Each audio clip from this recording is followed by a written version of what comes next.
Hey guys, BlackCross here. Welcome to another Just a Thought video. I wanted to talk about this for a long while now, considering the fact that we've gotten so many remasters slash remakes being made and stuff like that.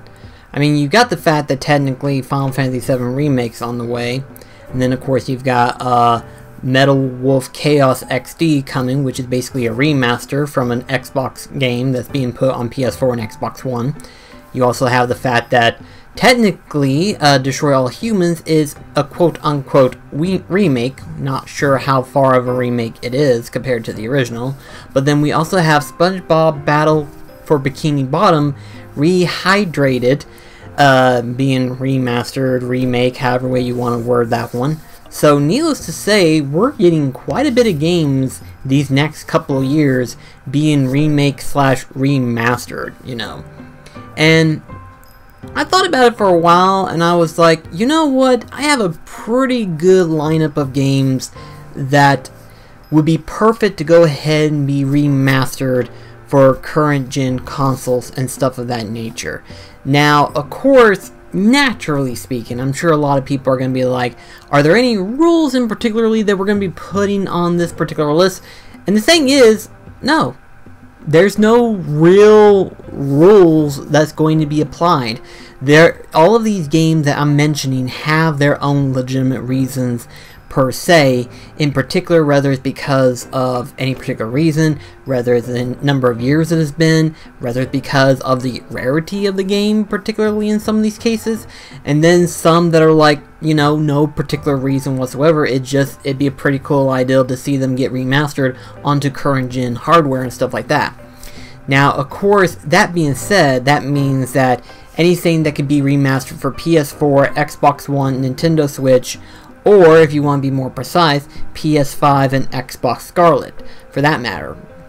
So long as it hasn't been done on the PlayStation 4 or Xbox One or Nintendo Switch, it's free game. It doesn't matter what it is, any of them can be done. So long as they have not been done already currently as of right now, they can go ahead and be done as of right now. So with that being said, let's go ahead and do a top 10 remasters that I would like to see happen soon, perchance maybe. So the first one right off the back, the Pikmin series. I think anyone has already pointed this out. The fact of the matter is that Nomura has stated himself that there's going to be a Pikmin 4. There's even been statement from Nintendo themselves stating that there is going to be a Pikmin 4. It's just not right now on the top priority of games that they're going to be working on, obviously. It's still coming, we just don't know when precisely it is on its way, perchance. That being said, though, I would not doubt it in my mind if they haven't considered the fact that doing a re-release remaster segment of the Pikmin series, if it would be beneficial or not, considering the fact that, number one, Pikmin 1 and 2 in particular could be done for the Nintendo Switch. They were both technically released for the GameCube and then later on released for the Nintendo Wii.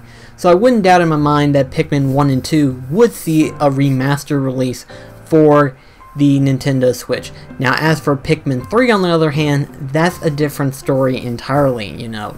That one was released for the Wii U, therefore it has different game controllers and mechanics. And with that being stated, would they function well with the Nintendo Switch?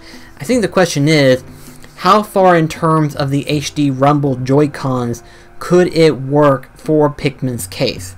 That would be an interesting, complicated question that would like to be answered. If not, they're probably looking at like reformatting hardware, changing the controls and stuff to where you don't necessarily need the motion controls. Although I know a lot of people are going to be like, well, what about the map sequence with the touchpad and stuff like that?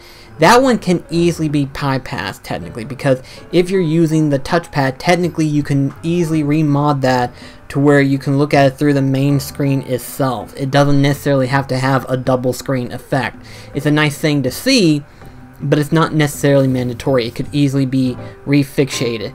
Plus, no offense, if you put Kingdom Hearts Dream Drop Distance, originally a 3DS title that was put on there and was able to put it on PS4, Come on, guys. I mean, seriously, if they could do something like that, surely to goodness, putting Pikmin 3 on the Nintendo Switch is no biggie for any company to pull that off. Especially in Nintendo's case.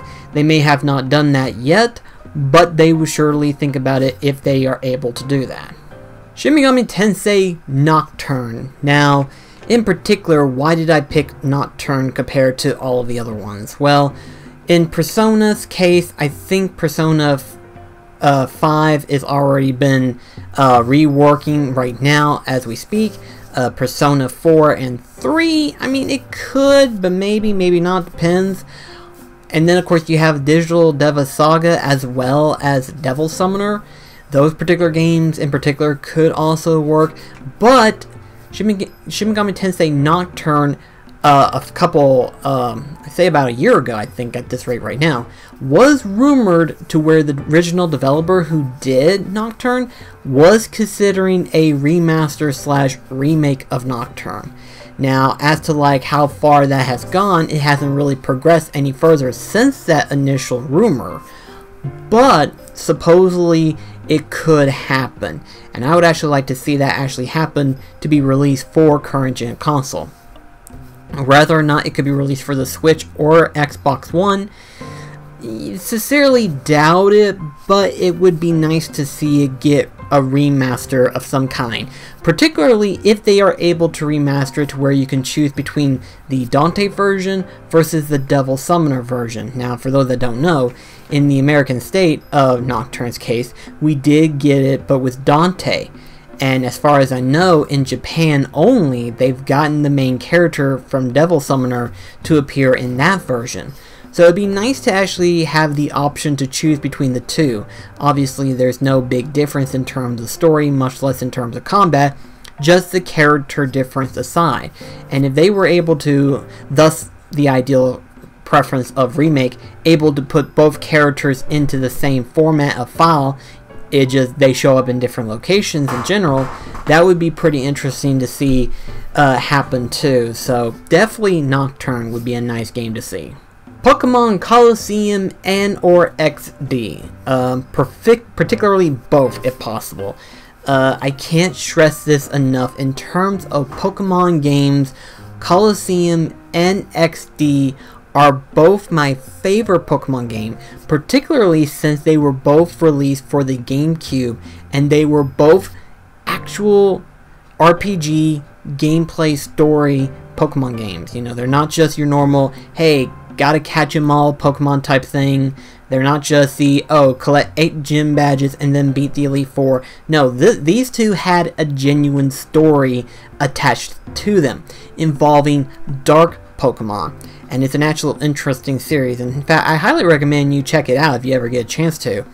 So, the fact of the matter is that definitely seeing both of these get remastered for Nintendo Switch would be definitely profitable, especially since you got Pokemon Sword and Shield coming out soon.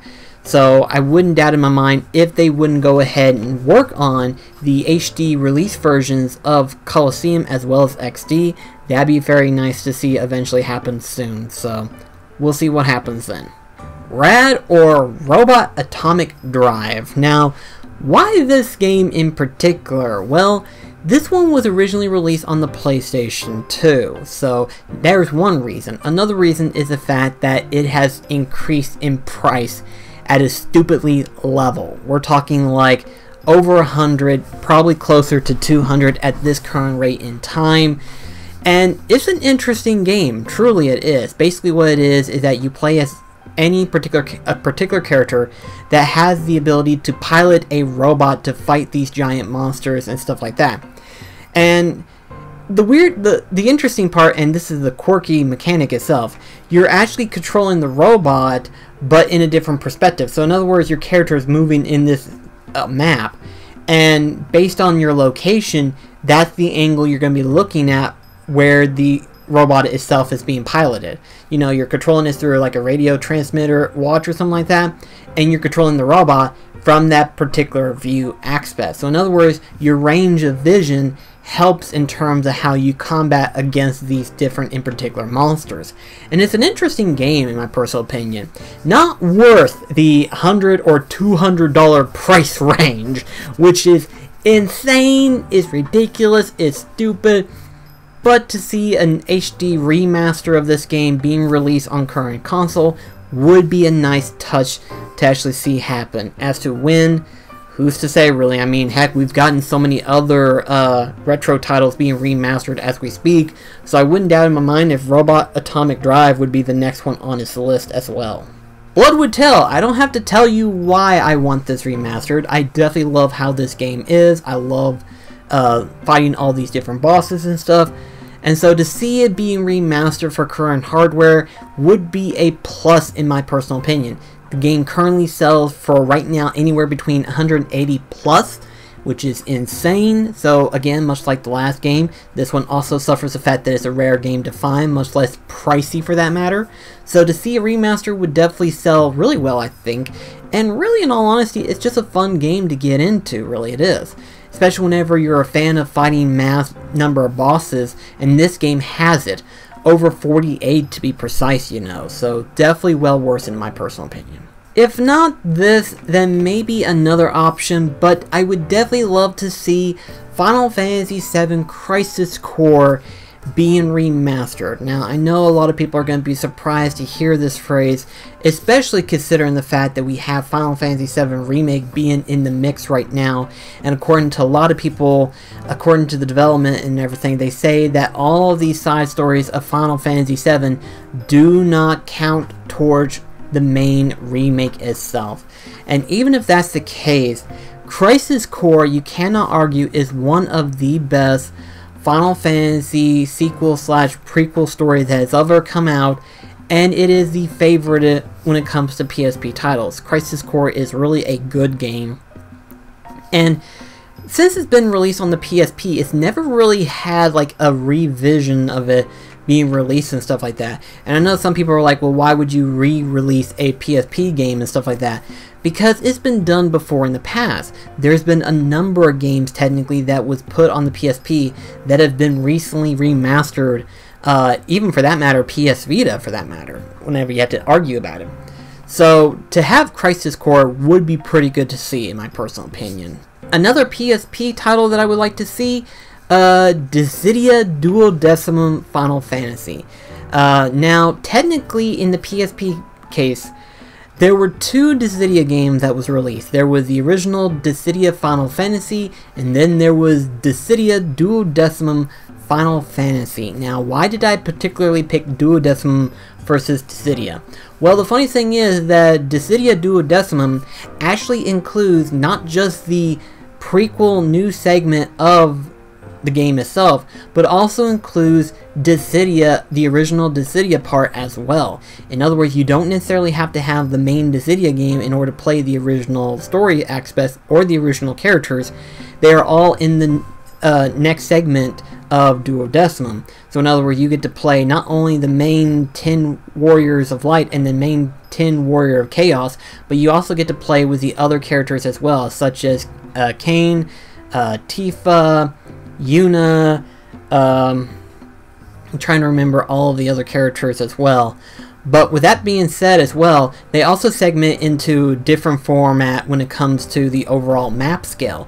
In the original Dissidia, you had this like board game setup in order to progress into the actual segment story of each character. In Duodecimum's case, however, you actually have an open world map that you get to explore. Fight different crystal characters that you get to fight in and everything like that. And there's even an actual, like, I forgot what you would call it, but it's more of an adventure mode where you get to explore the entire map, play as any of the characters that you have already unlocked it, and play through the entire map up until the very end where you get to fight off against, I think it's like a level 120 Feral Chaos, and that is nuts, okay? I'm gonna tell you right now, that particular guy is nuts, but it was fun as hell to play. In my personal opinion, when it comes to PSP titles, that game is literally the best value when it comes to PSP games. And imagine if it got remastered and re-released for current consoles, it would definitely be way better than anything that has ever come out. You could even value it at $59.99 and you would get your money's worth. Hell, it was released at $49.99 back when it first came out for PSP, and it was still considered to be the best value that came out. So really, if I had to choose if it was Crisis Core or this, I would definitely pick Dissidia Duodecimum Final Fantasy. Definitely get Remastered. I really want this compared to every other one, although that would be very. I don't have to be the only one to tell you this. I'm sure there's a number of people who wants this as well. No More Heroes, particularly both the first one and Desperate Struggles. Now, why particularly this one? Well, the first one, aside from its Wii version, it only ever got a re-release for the PS3. Meanwhile, the Desperate Struggle, which is a sequel to the first one, only ever saw a release on the Wii. And now that we're seeing No More Heroes 3, Travis Touchdown Returns, finally being in production for the Nintendo Switch, this is the perfect time to go ahead and jump into a remaster of No More Heroes.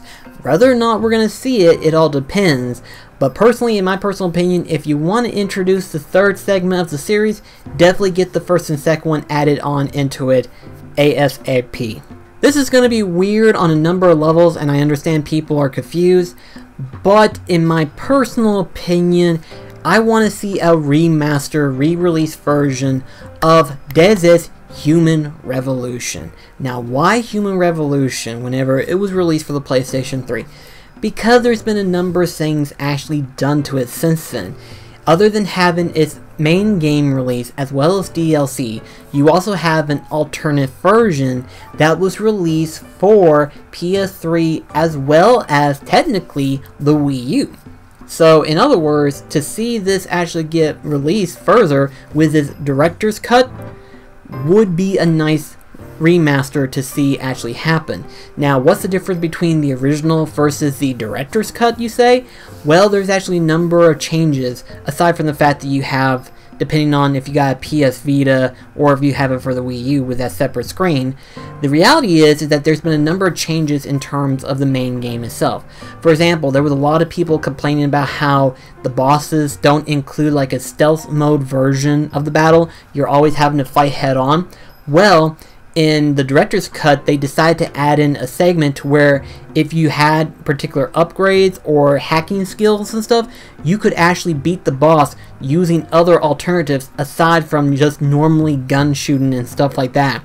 You can actually beat the boss either by hacking a terminal, using that, breaking a wall in order to find a secret path that will lead to like some kind of secret way to beat the boss, or like a particular secret where you can crawl underneath something and wait for the boss to trigger a trap, thus doing damage to them. You know, there could be a number of things that had done to the director's cut. I hadn't even tried it myself yet, but I personally would like to see what the director cut has to offer compared to the original one.